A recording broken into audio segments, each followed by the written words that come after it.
O que são os novíssimos e quais são eles?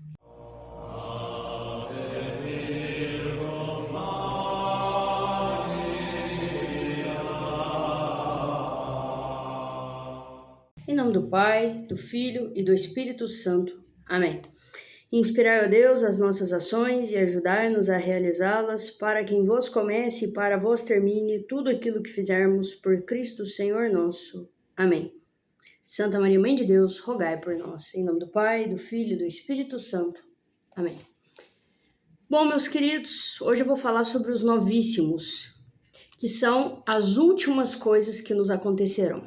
Muitas pessoas têm uma ideia muito deturpada e acham que depois da morte não haverá mais nada, que simplesmente os nossos corpos vão apodrecer e é o fim. Outras pessoas já acham que a gente vai ter uma outra chance de vir e corrigir as coisas que fizemos de errado nessa vida e teremos quantas chances forem necessárias para fazermos essa correção. Bom, diante disso é muito importante sabermos o que são os novíssimos, qual é a verdadeira doutrina, qual o ensinamento da Santa Igreja sobre esse assunto. Bom, existe uma certa divergência entre os autores sobre quantos são os novíssimos e por isso eu trouxe aqui a lista mais extensa, que ela traz 8 novíssimos. Bom, primeiro, a primeira coisa que vai nos acontecer ao fim dessa vida, a morte, que muita gente acha que ela é o fim, na verdade ela é a primeira das coisas, a primeira coisa é a morte. A partir daí é que começa uma nova vida. Perceba que a nossa vida aqui nessa terra, ela começa com aquilo que foi o fim daquela vida intrauterina, não foi assim? Qual foi o primeiro ato nosso aqui nessa terra? Foi o parto, que na verdade foi o último acontecimento lá da nossa vida intrauterina. E é exatamente isso que vai acontecer, É como se fosse esse novo parto que nós vamos passar, que para nós aqui é o fim, é a morte. Mas ela é apenas o primeiro passo necessário para o começo de uma nova e definitiva vida. E da mesma forma que essa vida terrena, ela tem muito mais importância do que a vida intrauterina, no sentido de que vamos passar aqui nessa vida muito mais tempo do que lá dentro do útero. É a mesma forma, a vida depois da nossa morte, ela é muito mais importante do que essa nossa vida aqui. Porque aqui nós vamos ficar quanto? 20, 30, 40, 50, 70 anos, 80, 90, tá? Concedo, 100 anos. Mas a vida que vem depois dessa, essa sim, é muito mais importante porque ela é eterna. Eterna. Então, a gente deve se preocupar muito mais com essa vida. E por isso é importante refletir sobre essas coisas. É um assunto que as pessoas normalmente não gostam de falar sobre, Ah, não quero falar sobre isso, eu não gosto de ir em cemitério, eu não gosto de ir em velório. Aí, às vezes, surge um assunto de morte e já fala, não, vamos mudar de assunto, esse assunto é muito ruim e tal.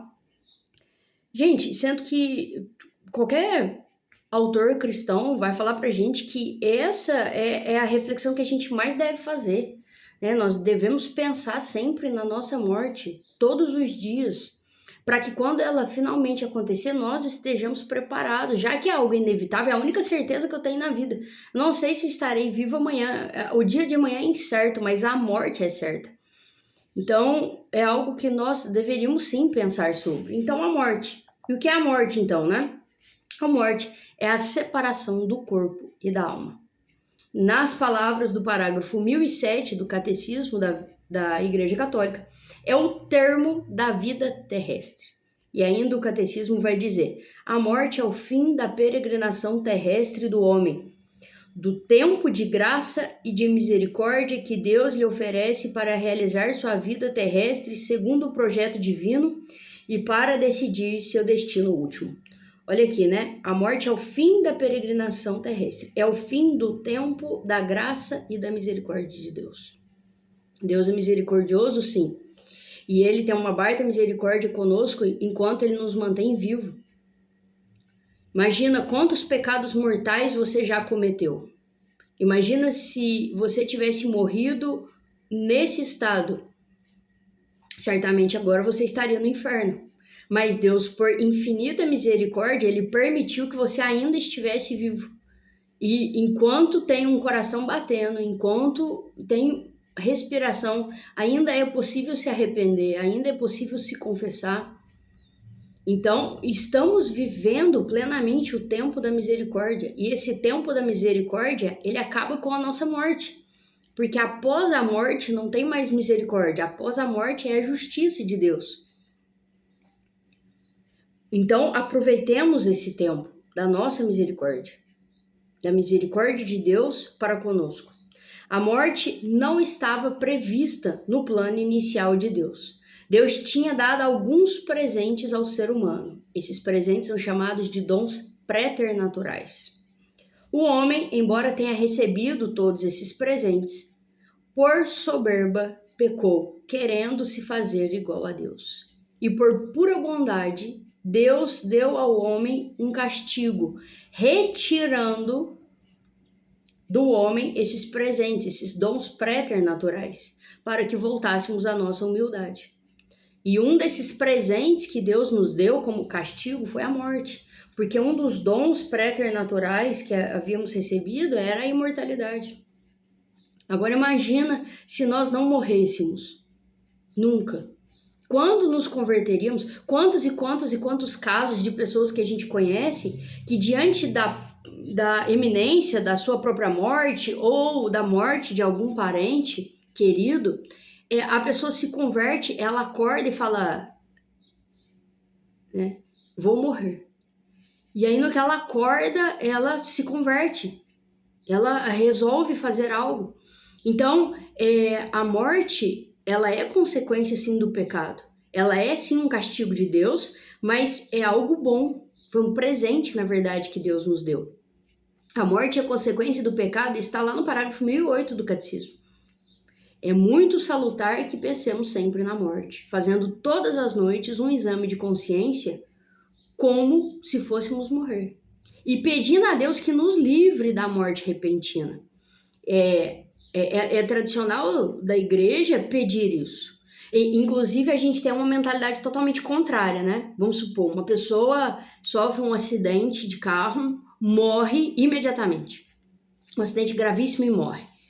Quantas pessoas que ao escutar essa notícia de morte falam assim, ainda bem que pelo menos não sofreu. Que bom. Ou então notícias de pessoas que a gente sabe que morrem durante a noite dormindo, né? Tem um infarto fulminante e morre. E pessoas dizem, né? Nossa, que bom, olha que sorte, não sofreu. Gente, entendam que é muito melhor a gente sofrer nessa vida para que a gente tenha tempo de se preparar para a morte. Então, quando alguém fica no leito de um hospital, né, fica aí às vezes anos sofrendo, é lógico, é muito triste ver esse sofrimento. E a gente reza pedindo que Deus livre essa pessoa desse sofrimento. Mas muitas vezes esse sofrimento é redentor para essa pessoa. E essa pessoa ali no leito de morte, ela se converte. Quantas e quantas pessoas que no leito dos hospitais têm a oportunidade de fazer uma boa confissão, de receber a comunhão, de receber o sacramento da unção dos enfermos, coisa que se ela tivesse morrido de repente num acidente de carro ou então dormindo, teve um infarto fulminante, morreu, essa pessoa não teria tido tempo, não teria tido a oportunidade de fazer isso e talvez ela se condenaria. Então a gente precisa tirar da cabeça isso, que é bom essa morte repentina.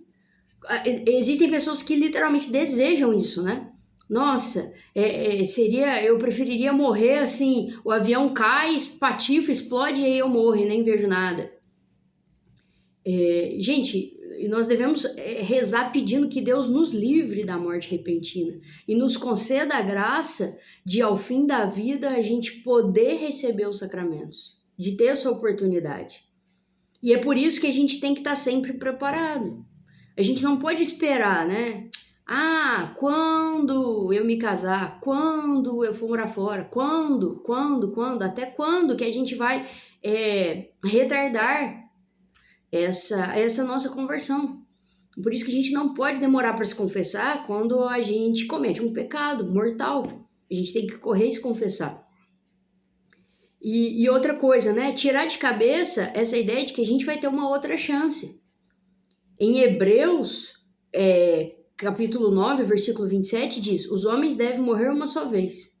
Não existe reencarnação. O parágrafo 1013 do Catecismo diz: quando tiver terminado o único curso de nossa vida terrestre, não voltaremos mais a outras vidas terrestres. Não voltaremos. A chance que a gente está tendo é agora. Essa é a nossa chance. E Deus está agindo de misericórdia conosco.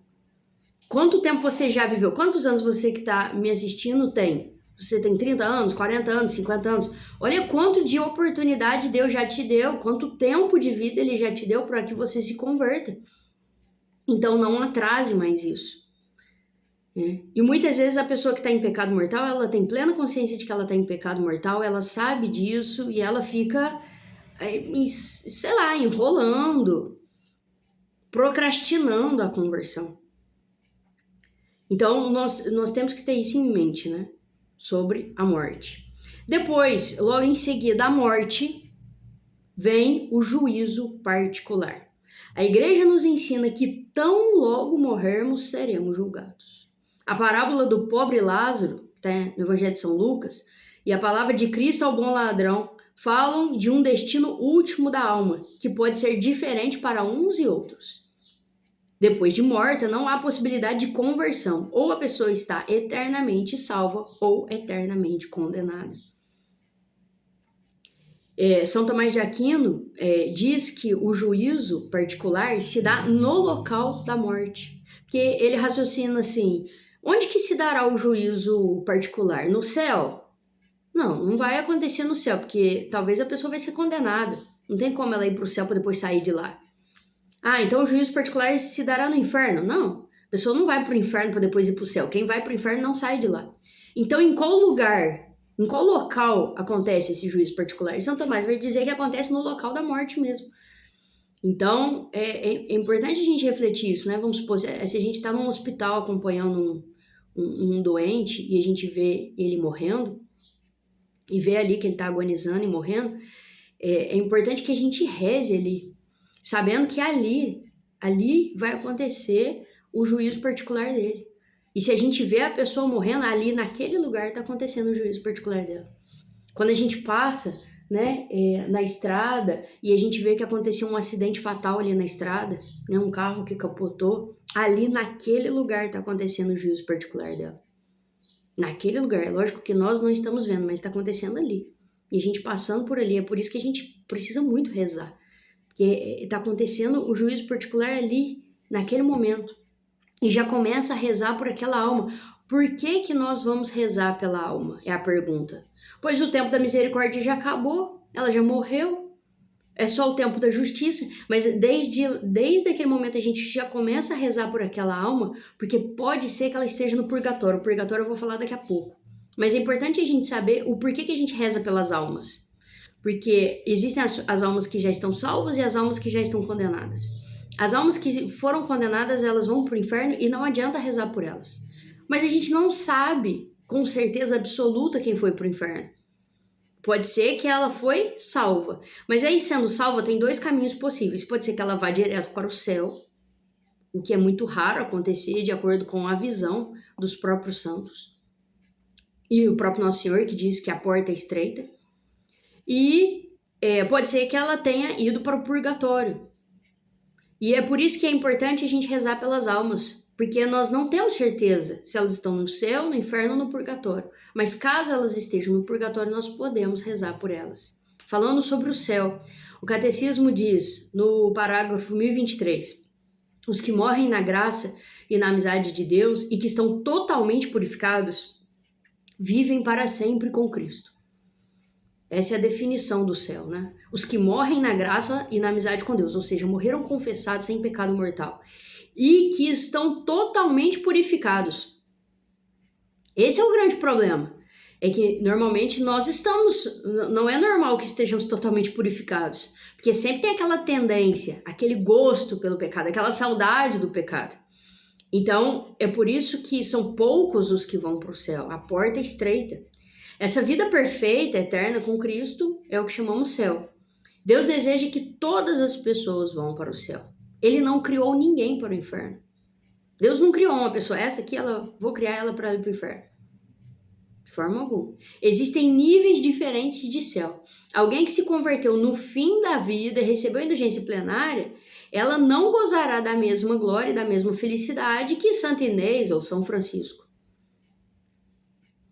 E essa pessoa, então, que ela morre, né, ela morreu em estado de graça e ela recebeu indulgência plenária, ela vai direto para o céu.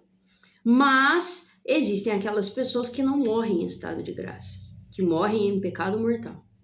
E o Catecismo da Igreja diz no parágrafo 1033, morrer em pecado mortal sem ter se arrependido dele e sem acolher o amor misericordioso de Deus, significa ficar separado do Todo-Poderoso para sempre, por nossa própria opção livre.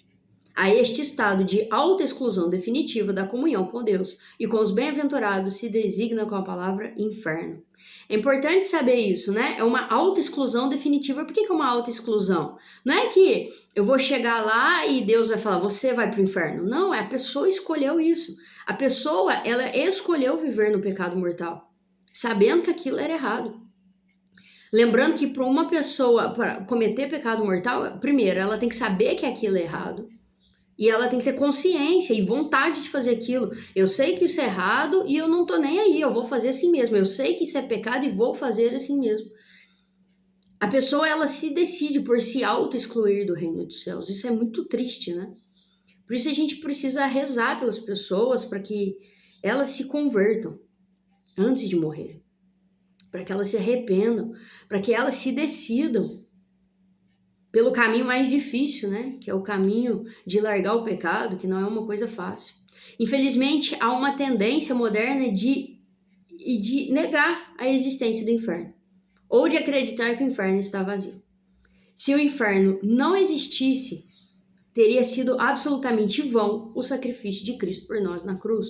Como seria vão a Santa Missa, seria vão o sacramento da confissão. Quando um padre mesmo, ele mesmo diz, né? O inferno não existe, todo mundo está perdoado, Deus é misericordioso. Quando um padre diz isso, ele perdeu completamente a própria noção do seu próprio sacerdócio. Ele perdeu o sentido daquilo, né? Porque, se todas as pessoas já estão salvas, Deus é misericordioso, eu não preciso nem atender a confissão, né? Porque já está todo mundo salvo. Então, o próprio sacerdote, ele perde o sentido disso. E por isso que a gente nem deve ficar escandalizado se um padre desse que tem esse discurso deixa o sacerdócio. Porque, na verdade, só a consequência natural daquilo que ele já acreditava. Porque se ele acredita que o inferno não existe, que já está todo mundo salvo, o próprio ministério dele é inútil. Então não tem por que ele se privar de ter uma mulher e ficar ali. Então a tendência natural é ele largar o sacerdócio se ele tiver coragem suficiente para isso. Porque esse é o motivo, né? O sacerdócio é aquela ponte que nos liga até Deus. Ele tem a missão de nos levar até o céu. Mas se ele já acredita que todo mundo vai para lá, automaticamente, então se torna algo inútil, né? É importante dizer também que não foi Deus quem criou o inferno. Ele foi inventado pelos anjos que escolheram se opor à graça e disseram, não servirei. Então não foi Deus, né? Deus não criou o inferno, Deus não criou nenhuma alma para ser condenada. Justamente por isso é impensável que o inferno esteja vazio, já que nele habitam no mínimo milhões de anjos decaídos. O homem, por causa do pecado original, já nasce com a tendência para o mal. E por isso é absolutamente necessária uma vida sacramental para vencermos todas essas desordens que já estão instaladas em nós. E é importante dizer também, né, que se Deus ele levasse todas as pessoas automaticamente para o céu, porque esse é o discurso, né? Não, Deus é misericórdia. Ele leva todas as pessoas para o céu.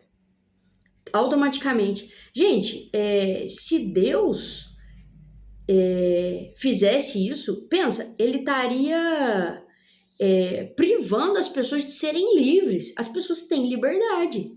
As pessoas são livres para escolher o inferno. Né? Não tem cabimento a gente pensar que um Deus de amor vai amarrar as pessoas e levá-las para o céu à força, sendo que a pessoa escolheu viver de costas para Deus. A pessoa, ao longo da vida, ela escolheu viver no pecado mortal, e depois a gente quer acreditar que quando essa pessoa morre, Deus vai obrigá-la a ir para o céu. Não! Deus deixa a pessoa livre. Da mesma forma que ele deixou livre Satanás. Satanás foi criado um anjo bom. Lúcifer, o anjo de luz. E Deus deixou ele livre para que ele dissesse, não servirei. E levasse um bando de anjos com ele.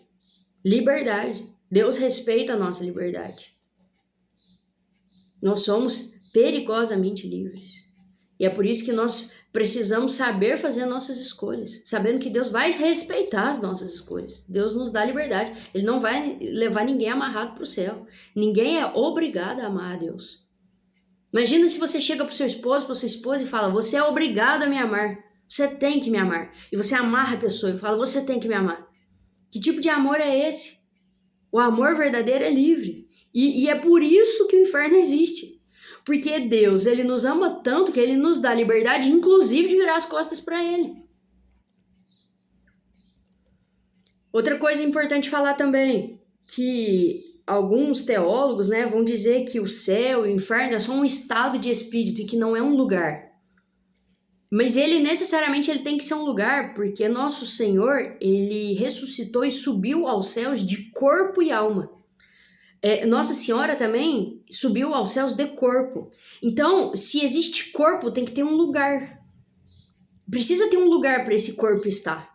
Então, o céu e o inferno são sim lugares, não é simplesmente um estado de espírito em que quando você está brigado com o seu irmão, você já está vivendo em vida esse lugar, né, esse lugar espiritual, né? Alguns padres relativistas dizem isso.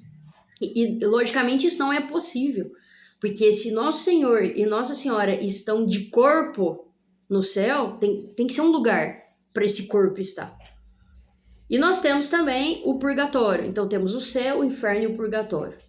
O catecismo diz, os que morrem na graça e na amizade de Deus, mas não estão completamente purificados, embora tenham garantido a sua salvação eterna, passam após sua morte por uma purificação, a fim de obter a santidade necessária para entrar na alegria do céu. A igreja denomina purgatório essa purificação final dos eleitos, que é completamente distinta do castigo dos condenados. Está no Catecismo, parágrafo 1031. Gente, ser salvo é diferente de ser santo. Então, a pessoa ela foi salva.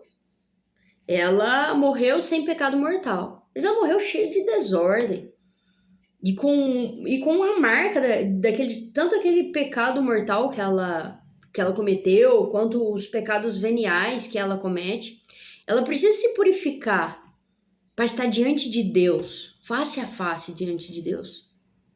Entenda que é algo assim, é lógico, né? Eu sou professora de matemática, eu gosto de pensar essas coisas de uma forma bem racional. É racional que exista o purgatório, um lugar que a gente se purifique para a gente encontrar Deus face a face. Imagina que você fosse encontrar, sei lá, um rei, uma rainha, o papa. Você ia querer estar bem vestido. Lógico, você não ia de qualquer jeito. Você ia querer se vestir com a sua melhor roupa para você encontrar o rei, a rainha, o papa. Você não ia, do jeito que eu tô aqui, eu vou assim mesmo. Acabei de acordar, nem pentei o cabelo, eu vou assim mesmo. Não, óbvio que não. Então, você ia passar por esse processo de purificação, vamos dizer assim, né? De banho, de trocar de roupa e tal, para você encontrar essas pessoas. Agora, imagina o próprio Deus, como você vai encontrar ele de qualquer jeito? Olha o estado que você está hoje, que eu estou hoje. Eu olho para mim, eu vejo uma desordem. Eu vejo isso em mim. Eu olho para mim, eu tô toda desordenada, eu tenho um monte de pensamentos que não deveria ter, um monte de sentimentos que não deveria ter, um monte de vontade que eu não deveria ter. Eu olho para mim, eu vejo isso, né? É questão de honestidade, a gente olhar e ver. Se fosse para eu morrer hoje, agora, pá, caiu um raio aqui, pá, morri. Do jeito que eu tô agora, teria condições de eu encontrar Deus assim face a face agora?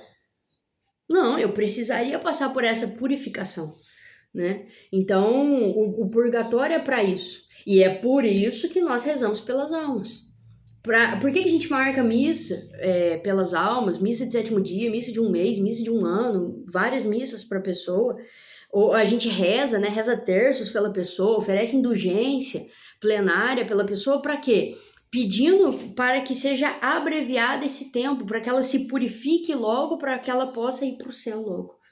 Porque a pessoa que está no purgatório, ela não tem como do purgatório ela ir para o inferno. Isso não tem como, ela já foi salva. Para baixo ela não vai. Mas, então ela certamente ela vai pro céu. A pessoa que tá no purgatório, ela vai pro céu, com certeza. Mas o tempo que ela vai ficar lá depende. E ela não consegue mais fazer mais nada por ela, né? Ela não consegue falar assim, eu vou lá numa missa, rezar pela minha alma. Não, ela não consegue. Ou então, vou fazer uma obra de caridade, vou dar uma esmola para salvar minha alma. Não, a pessoa que tá no purgatório, ela já não consegue mais fazer nada que seja meritório. Ela não consegue fazer mais nenhuma obra que tenha mérito diante de Deus. Então é por isso que nós precisamos fazer isso por elas. Então é uma grande caridade rezar pela alma dos falecidos. Pensando, poxa, se ele estiver no purgatório, ele vai ficar muito feliz com essa oração, com esse tempo que eu estou abreviando, né? Isso, inclusive, no 4º mandamento, né? É questão de pecado mortal se os seus pais morreram e você nunca reza por eles.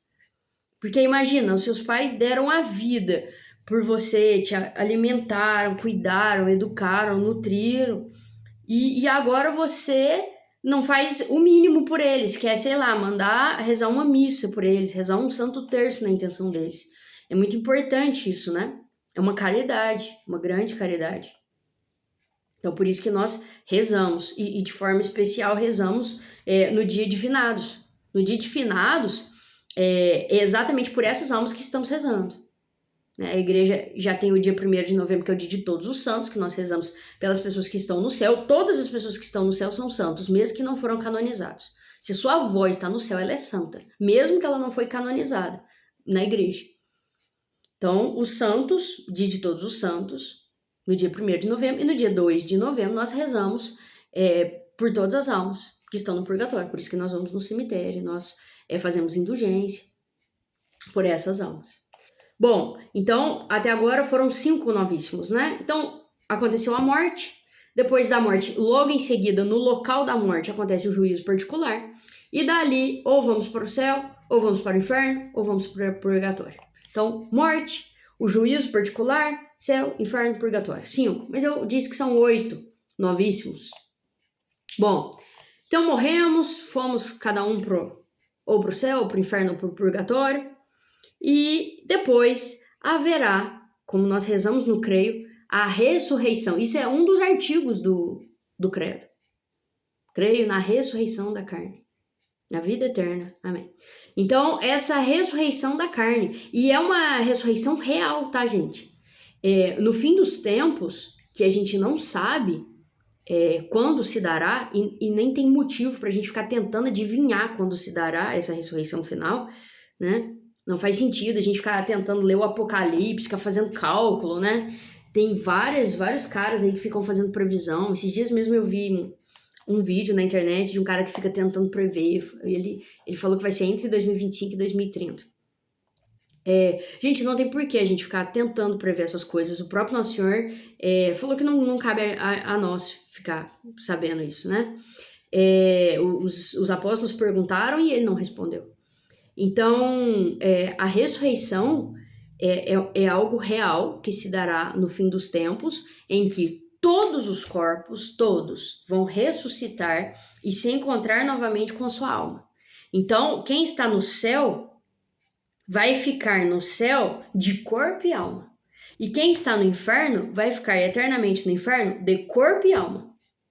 Enquanto essa ressurreição não acontece, que todos os corpos vão ressuscitar juntos, enquanto isso não acontece, as pessoas que estão ou no céu, ou no inferno, ou no purgatório, estão só de alma, é só alma. Porque, como eu disse, a morte é a separação do corpo e da alma. O corpo está lá apodrecendo, e a alma é que foi. E mais acontecerá essa ressurreição final, que no parágrafo 989 do Catecismo diz: cremos firmemente e assim esperamos, que da mesma forma que Cristo ressuscitou verdadeiramente dos mortos e vive para sempre, assim também depois da morte os justos viverão para sempre com Cristo, ressuscitado, e que ele os ressuscitará no último dia. como a ressurreição de Cristo, também a nossa será obra da Santíssima Trindade. Gente, olha aqui, ó. Ele ressuscitou verdadeiramente. E nós ressuscitaremos verdadeiramente. Isso não é uma metáfora. Alguns padres, né, dizem também, né, hoje nós estamos rezando o 7º dia do fulano de tal que ressuscitou. Gente, ele não ressuscitou. Tanto que se eu for lá no cemitério e cavucar, o corpo dele tá lá apodrecendo, os ossos estão lá. Não ressuscitou. Essa ressurreição, ela acontecerá no fim dos tempos. E vai ser uma ressurreição real, não metafórica, verdadeira. Os nossos corpos vão ressuscitar e vão se encontrar com as nossas almas. E seremos, então, eternamente gloriosos de corpo e alma no céu, ou eternamente condenados e atormentados de corpo e alma no inferno, com os nossos corpos, né? Isso não atrapalha, né? Várias perguntas podem surgir aí. Mas e se a pessoa, sei lá, né? Ela teve que amputar um braço, teve que amputar uma perna, sei lá. Quando ela ressuscitar, ela vai estar no céu, no inferno, sem esse braço, sem essa perna? Não, nós vamos ressuscitar com o nosso corpo inteiro, né? Sem nenhuma doença, sem nenhum mal. Mesmo se a gente já nasceu, sei lá, sem uma perna, sem um braço, na ressurreição nós estaremos completos. Outra pergunta que as pessoas às vezes fazem, mas e se em vida eu doei um órgão, né? Ou então a gente não pode doar órgãos, né? Doação de órgãos, como é que funciona? Não tem problema. Na ressurreição estaremos completos. Até a questão da relíquia dos santos, né? Interessante que as relíquias de 1º grau são pedacinhos do corpo dos santos, né? E essas relíquias estão espalhadas aí, por exemplo, a relíquia de Santa Teresinha, né? Ela está espalhada no mundo inteiro, milhares de pessoas têm a relíquia de 1º grau de Santa Teresinha, ou seja, pedacinhos do corpo dela. Quando acontecer essa ressurreição final, todas as relíquias vão se juntar e o corpo dela estará lá glorioso no céu. Então, todos os corpos vão ressuscitar quando chegar esse dia, esse último dia. E nesse dia, né, além da ressurreição, acontecerá o juízo final. Thais, mas a pessoa já não foi julgada? Sim, houve o juízo particular. E agora o juízo final. A história como um todo será julgada. O Catecismo 1039 diz: é diante de Cristo, que é a verdade, que será definitivamente desvendada a verdade sobre a relação de cada homem com Deus. O juízo final há de revelar até as últimas consequências, o que alguém tiver feito de bem ou deixado de fazer durante sua vida terrestre. Vai julgar as consequências dos atos das pessoas. Pensa, né? Por exemplo, você pega, sei lá, Padre Pio. Padre Pio já morreu, ele já foi julgado, ele já teve o juízo particular dele e ele foi pro céu. E como que a gente tem certeza absoluta que ele foi pro céu? Porque quando a igreja canoniza, isso é a prova que nós temos que essa pessoa está no céu. Então, o Padre Pio, nós podemos dizer com certeza que ele está no céu e não está no purgatório. Por isso que nós não precisamos rezar pelas almas dos santos. Vou marcar uma missa pela alma do Padre Pio. Não precisa.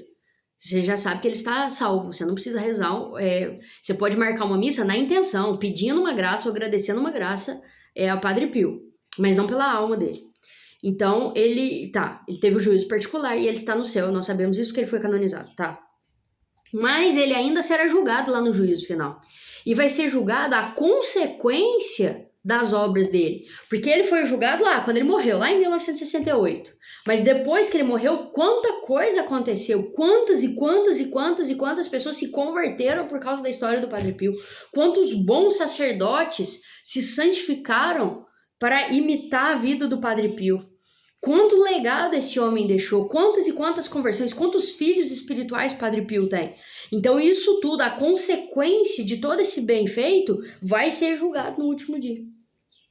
Ele em si já foi julgado, mas agora vai ser julgado também a consequência, o rastro que ele deixou, o legado que ele deixou. E da mesma forma, alguém que foi muito ruim, sei lá, Hitler. Hitler já morreu e ele já foi julgado. Nós não podemos dizer com certeza que ele está no inferno. Não podemos. Porque nós não sabemos o que aconteceu ali no último minuto da vida dele, no último segundo da vida dele. Mas ele teve o seu julgamento já, o seu julgamento particular. Mas no juízo final, a história toda será julgada. Qual foi o rastro que esse homem deixou? Qual foi o legado destrutivo que ele deixou? Quantas coisas ruins aconteceram em decorrência das ideias dele? Então, toda a história, as consequências serão julgadas, as últimas consequências. o que alguém tiver feito de bem ou deixado de fazer durante sua vida terrestre, é o que está lá no catecismo. Esse juízo, ainda segundo o catecismo, acontecerá por ocasião da volta gloriosa de Cristo. A essa vinda gloriosa de Cristo, damos o nome de fim do mundo. Então, Nosso Senhor vai voltar. No momento que eu gravo essa aula, nós estamos vivendo o tempo do Advento. O tempo do Advento é um tempo litúrgico em que nós nos preparamos para o Natal, para a primeira vinda de Nosso Senhor, que é o Natal. Mas, na verdade, o Advento, ele é só um lembrete. O tempo litúrgico do Advento, ele é só um lembrete de que nós estamos constantemente vivendo um grande Advento, porque nós estamos nessa espera da segunda vinda de Nosso Senhor, que não sabemos quando será. Então, nós estamos o tempo todo, até no tempo do Advento, no tempo da Páscoa, no tempo da Quaresma, no tempo comum. Na verdade, a nossa vida toda, desde quando nós nascemos, desde quando Nosso Senhor subiu aos céus, nós estamos vivendo esse segundo Advento. Houve o primeiro Advento, que foi o primeiro Advento que os nossos patriarcas, né, o pessoal do Antigo Testamento esperava o Nosso Senhor. Então, Moisés, Abraão, Isaac, Jacó, Noé, todos os profetas, Isaías, Jeremias, Baruque, Abacuque, todo mundo estava vivendo esse advento, a espera de Nosso Senhor, Zacarias, enfim. Esperando a vinda de Nosso Senhor, a primeira vinda de Nosso Senhor. Nosso Senhor veio, passou por esse mundo, aqui viveu, morreu, foi crucificado, ressuscitou, subiu aos céus. E no que ele subiu aos céus, a partir daí se inaugurou o segundo grande advento. Então nós estamos nessa condição aí que estavam os nossos profetas, né? Vivendo esse advento à espera da segunda vinda de Nosso Senhor. Que, como eu disse, nós não sabemos quando será e nem devemos ficar tentando adivinhar. Né? A gente não tem que ficar calculando, a gente tem que estar preparado, independente para quando acontecer. E aí vem o último, então, novíssimo, né? Então foi a morte, o juízo particular, céu, inferno, purgatório, a ressurreição final, o juízo final e agora o último, fim do mundo. Se a vida de Cristo terminou neste mundo, é natural que a história da humanidade neste mundo também termine um dia. Esse fim será precedido por uma grande tribulação, como houve na vida de Jesus. Jesus passou por uma grande tribulação a vida toda. A nossa vida também passará por essa tribulação. Haverá a grande apostasia, ou seja, muita gente vai abandonar a fé. Muita gente. Nós não sabemos quando isso virá. Deus não quis nos dar a data, e justamente por isso é extremamente prejudicial à nossa alma usar de livros como Apocalipse como meio de tentar adivinhar o futuro, ou tentar prever, por meio de aparições de Nossa Senhora, qual será a data do fim. Todo e qualquer empenho adivinhatório é pecado grave contra o primeiro mandamento. Né? É quase você ir numa cartomante, ficar tentando descobrir o futuro ali, ficar lendo a Bíblia com essa finalidade, né? Gente, e para terminar, né? Tudo aqui que foi exposto nessa aula não tem a intenção de incutir medo ou desespero em vocês. Muito pelo contrário. A intenção é mostrar que há sim uma vida depois desta e que só a Deus pertence quando cada coisa se dará, tanto de modo particular quanto de modo universal. A nossa postura diante disso deve ser viver de um modo que estejamos sempre preparados, pois não sabemos o dia nem a hora. O primeiro domingo do Advento vai dizer vigiai, vigiai. Uma alma que se empenha em viver diariamente em estado de graça, que tem uma vida sacramental, que se esforça verdadeiramente por amar a Deus e aos outros, não tem do que temer. Só lhe resta esperar pelo dia glorioso em que se dará a concretização dos novos céus e da nova terra, como diz o catecismo. Gente, então, acho que isso é uma boa reflexão para o Advento, né? Lembrarmos que estamos nesse tempo do Advento e que devemos sim nos preparar para o Natal, mas muito mais do que isso, que esse Advento nos ajude a nos preparar para essa segunda vinda de Nosso Senhor. Por isso usamos a cor roxa no Advento, que é tempo de conversão, é tempo de penitência. Nós estamos no começo de um novo ciclo litúrgico. Então é tempo de recomeçarmos, né? Para quem aí chutou o balde, afogado por muito serviço e às vezes deixou de lado as orações e toda a vida espiritual, é hora de retomar, de recomeçar e de lembrar que Nosso Senhor virá. Não sabemos quando virá, mas devemos estar preparados. certo? Eu deixo como recomendação aqui, que foi a bibliografia dessa aula, lógico, o Catecismo da Igreja Católica, que eu citei várias vezes, mas também o curso Catequese para Adultos e o curso Credo da Igreja Católica, ambos os cursos do Padre Paulo Ricardo, certo? Muito obrigada e um bom advento para cada um de vocês. Fiquem com Deus.